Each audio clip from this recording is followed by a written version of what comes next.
You're sitting in a parked car outside the bank, filling out a loan application on your phone. You get to the last screen, the one that actually matters. It shows you a single number, your interest rate, 19%. You stare at it for a second, feeling like you did something wrong to earn it. You didn't. That number was decided long before you ever opened the app. Right now, everyone watching this splits into two camps. Either the rate you get quoted is a punishment, or it's a rounding error you barely notice. There's no third group standing off to the side. The same machine sets the price for both of you. It just reads how badly you need the money and prices you to match. Here's the part nobody tells you. The interest rate isn't the price of the money. It's the price of your desperation, and it drops to almost nothing at the exact moment you stop needing the loan at all. Subscribe, because there's one rung on this ladder where borrowing stops taking from you and starts paying you instead. Most people never climb high enough to feel that flip happen, so let me climb the whole thing for you. Quick thing before we climb. I put together a free cheat sheet for this whole ladder, every rung and the exact mechanism hiding under it. It's waiting for you in the description and the pinned comment. Go grab it after.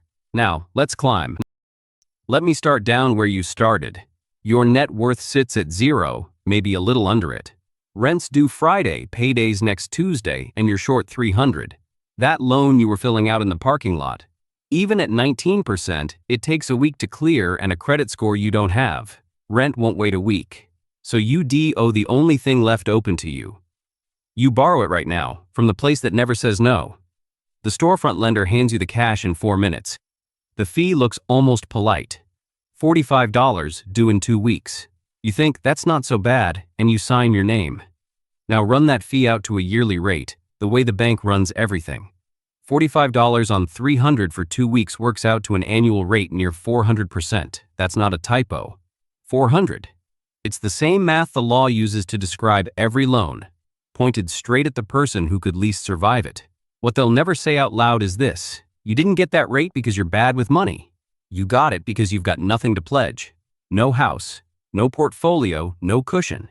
To the lender, that makes you pure risk, and risk is the exact thing they charge for. Economists have a quiet name for this. They call it the poverty premium. The less you have, the more everything costs you, and borrowing costs you most of all. And it isn't just the payday place. It's the buy now, pay later button at checkout, the one that splits a 200 pair of shoes into 4 easy payments. Miss one, and the late fees turn that little convenience into a rate that'd make the payday lender blush. It's the credit card you run groceries on, piling up interest at 22% while you sleep. Every one of these is priced for the same reason. You've got no leverage, so you've got no choice, and no choice is the most expensive thing you can carry into a bank. So this is the one tier where the loudest voice in personal finance is completely right. Cut up the card. Never walk back into the payday place. Debt down here isn't a tool, it's a leak, and it only ever drains one direction, out of you. But here's the strange part. That advice is a life raft. It's the right thing to grab while you're drowning. Nobody ever mentions it was only ever built for the bottom of the ladder. Climb a single rung, and the same debt you were taught to fear turns into something else entirely. Now jump. You're 35. The salary has roughly tripled, and you own a house. For the first time in your life, people call your debt good debt, and you believe them. You borrowed $320,000 on the house at 7%. There's a car loan too, around $580 a month. It all feels responsible, because someone told you there's a clean line between dumb debt and smart debt, and you finally landed on the smart side of it. Except look at the reward you were promised. They told you mortgage interest is a tax deduction, a little prize for buying in. So you go to claim it, and you find out it barely exists for you anymore. Since the 2017 tax overhaul, the standard deduction got so large that nearly 90% of Americans stopped itemizing anything at all. The mortgage write-off is still real. It just stopped applying to almost everybody who actually has a mortgage. The closing agent skipped right over the next part. That deduction was never really built for you.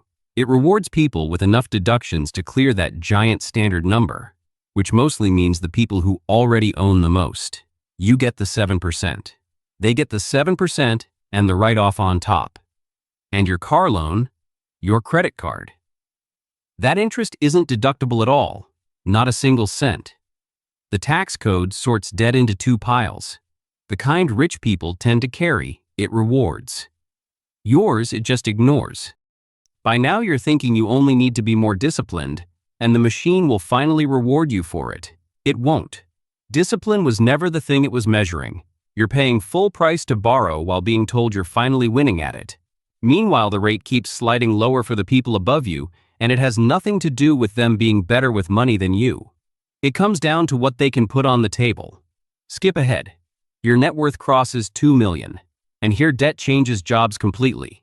It stops being something you survive. It turns into a tool you reach for on purpose.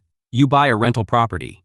You put down 25% and borrow the rest, and this time around you want the loan. The tenant's rent covers the mortgage every month, so you barely feel it. But the property climbs in value on the full price, not just the quarter you actually paid. You're earning the appreciation on money that was never yours to begin with. Then the tax bill shows up, and it's smaller than you braced for. Because now your interest is deductible, not the fake deduction from the tier below. This one's real, because the loan is tied to an investment. Every dollar of mortgage interest on that rental comes straight off your taxable income. The same act that cost you full price at $80,000 a year now lowers your taxes at $2 million. There's more, and it's the part that feels almost unfair. You get to deduct depreciation, a paper loss on a building that's actually going up in value. So on paper the rental loses money, while in your account it actually makes it. You collect the rent, deduct the interest, deduct the phantom loss, and hand the government almost nothing. Now notice the rate itself. The bank offers you 6%, not 19, and nowhere near 400. You didn't become a better person on the climb up here. You became a safer bet. You've got collateral, you've got income, you've got a cushion. The exact things the person at the bottom didn't have are the things that dropped your price. Bankers have a blunt phrase for this whole reversal. They call it risk-based pricing. The safer you look, the less they charge you to borrow. And nothing on earth looks safer to a bank than somebody who's already rich. This is the poverty premium running backwards. The less you actually need the money, the cheaper they make it. And there's still one rung above you, where a few people found a way to push the rate so low that borrowing starts paying them to do it. One more jump. Your net worth hits $50 million. And up here the rate does something that honestly should be illegal and simply isn't. You never sell your stock. Selling means taxes, and you hate taxes more than you love spending. So instead you walk into a private bank and pledge your portfolio as collateral. They hand you a line of credit against it. The rate they quote you sits around 5% for a balance this size, sometimes even less. It's the lowest rate in the whole economy, and it goes straight to the one person alive who needs it least. And the private bank doesn't just tolerate this loan. It wants it. You're the client it builds an entire year around, so it prices the money like a favor instead of a risk. The same kind of institution that charges the man at the bottom for having nothing charges you next to nothing for having everything. Now watch the spread. Your portfolio grows around 8% a year. The loan costs you 5%. That 3-point gap runs in your favor on money you borrowed and will never repay out of your own pocket. You're being paid in the most literal sense to stay in debt. The same interest line that bled the person at the bottom every single night now runs the other way for you. You spend that borrowed money completely tax-free because borrowed money isn't income in the eyes of the law. A team of reporters once pulled the actual tax records of the 25 wealthiest people in America. The true rate they paid came out to just 3.4%. In that same stretch, their net worths climbed by tens of billions. Debt was how they did it. Cheap, asset-backed, and never once sold. And when you die, the stock passes to your heirs, and its tax basis resets to that day's price. The gain you borrowed against for decades just gets erased. The loan clears out of the estate without a fight. Wall Street even has a name for the whole maneuver. Buy, borrow, die. So meet the loud voice from the bottom again, the one who told you debt is dumb. He's worth hundreds of millions, and he pays cash for everything. For a man with his money, that's a perfectly fine way to live. The trouble is he sells the exact same rule to people who have nothing. And it teaches them to fear the one tool the entire top of this ladder runs on.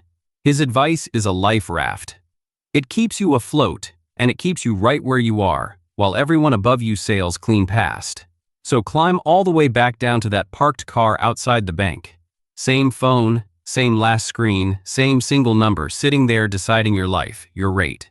For most people watching, that number is still high, and it still feels like a verdict on who you are. But it isn't. It's really a verdict on how badly the machine thinks you need it to say yes. Somewhere higher up the ladder, that identical screen shows a number so low the person barely bothers to read it. Same bank, same act of borrowing, same math running underneath. It just points the other way now. The rate didn't drop because they earned it. It dropped the moment they stopped needing the loan at all. That's the whole trick nobody explains to you. The debt was never really the point. The price was.